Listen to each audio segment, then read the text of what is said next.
Hello my lovely crafty people, and we are back.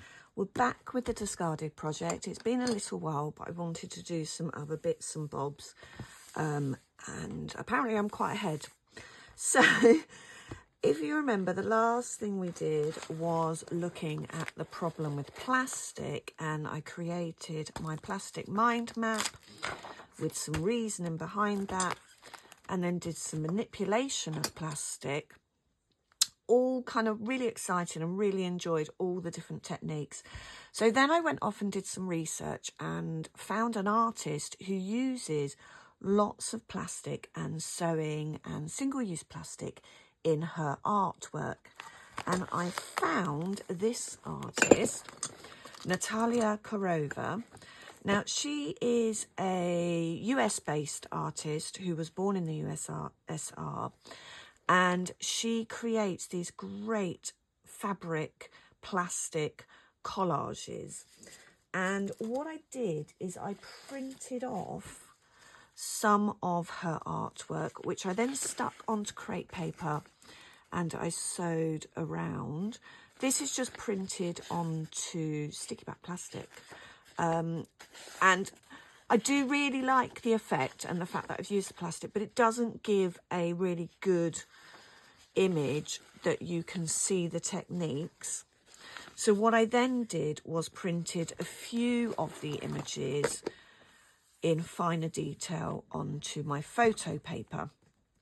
For my artist study, I selected some of the images. She has quite a few collections. She's got her mending series, which is really free and quite abstract, actually. She's got her floral series, which is images of flowers that she has seen on her walks, that she's then created using single-use plastics. And she's got her urban perspective series, which is taken from photographs that she's taken on her walks around New York where she lives, and then she's recreated that using single-use plastics and thread. And she also has her lettering series, I think she calls it her ransom note, which she has used lettering of carrier bags and single-use plastic to create messages. So during that, I have done a brief bio, which I typed out using information from her website and a couple of other websites that introduce her, Textile Artist being one. And I've kind of written my response as to why I chose these images.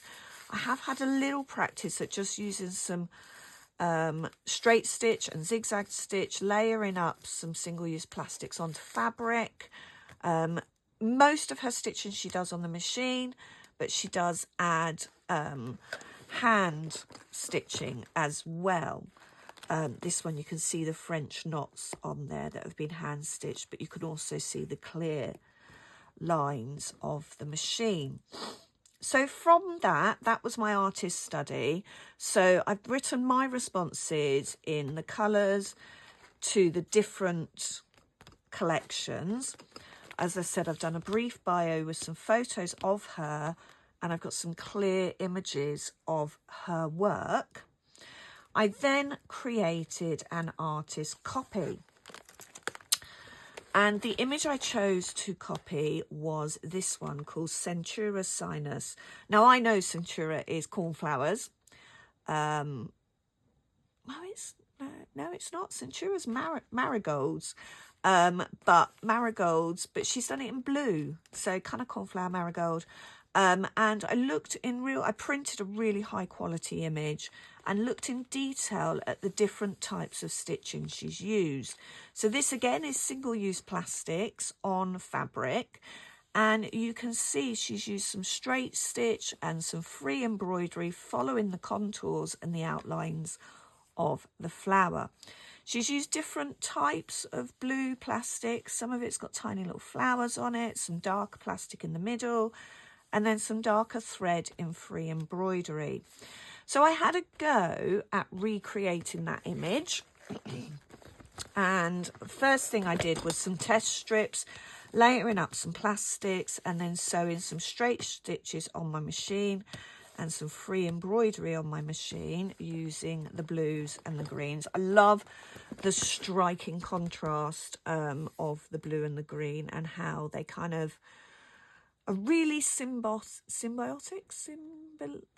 really symbolize kind of the earth, really, because you've got the blues and the greens.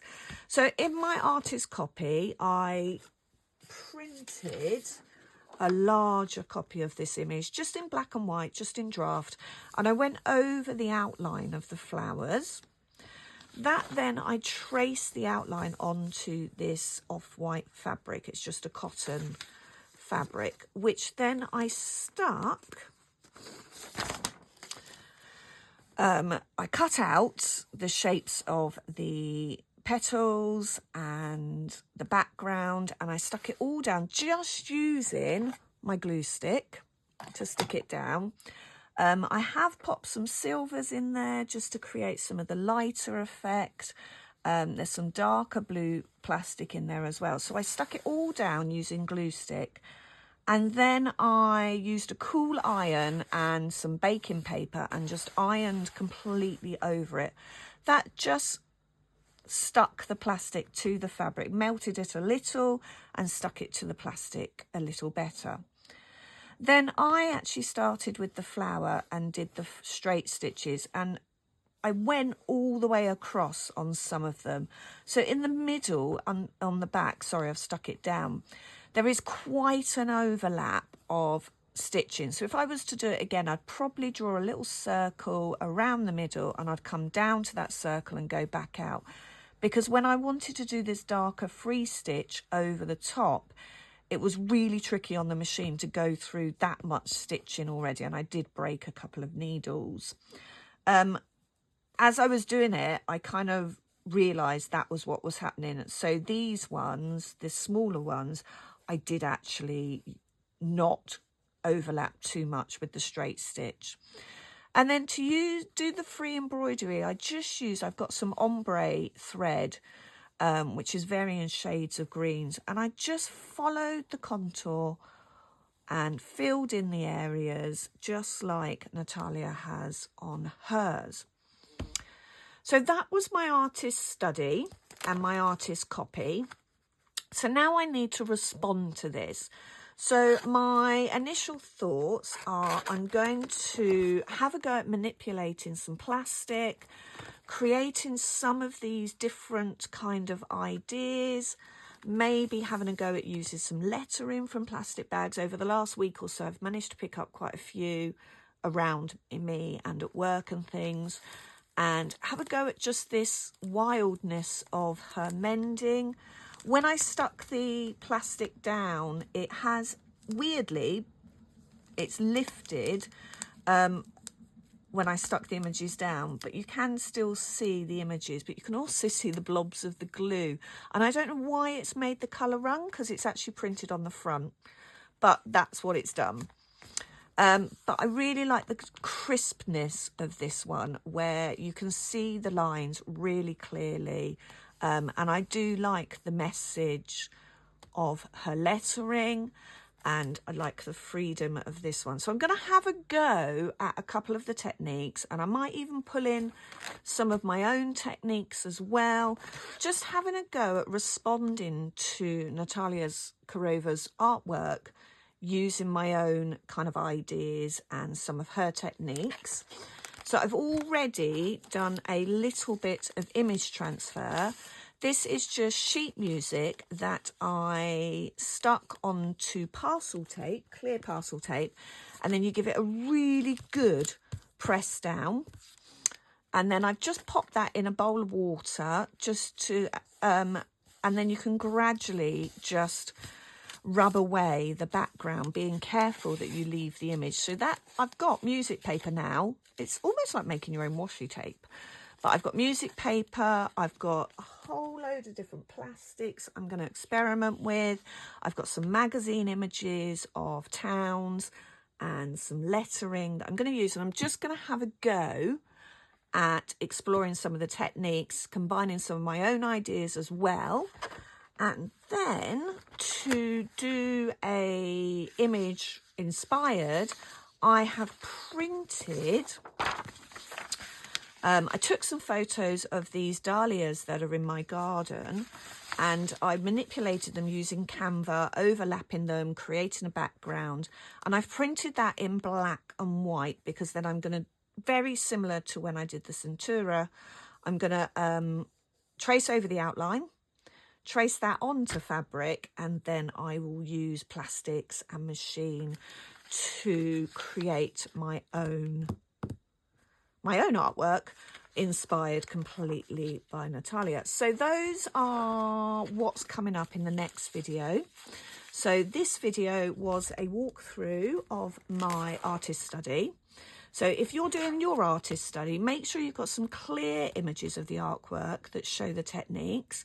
Make sure you've got a brief bio, and in the bio I haven't just written where she went to school and all of that. I've added some of that, but then I've written her thoughts and her words, some of it's quoted, about why she chose this art form. I've made sure I've included my references, and then I've written my own responses to the techniques she's used, the colours, and why I chose these pieces. And then you will need to do a copy of one of the pieces that you choose an artist for. I have got another artist I'm going to do later on in the project, and print a really decent quality image of that piece of artwork. Write your response to why you chose this artwork, the techniques you can see, and then I wrote how I actually made it. And this is my evaluation. I ran out of room on that page. I didn't really want to stick it there, but it's fine.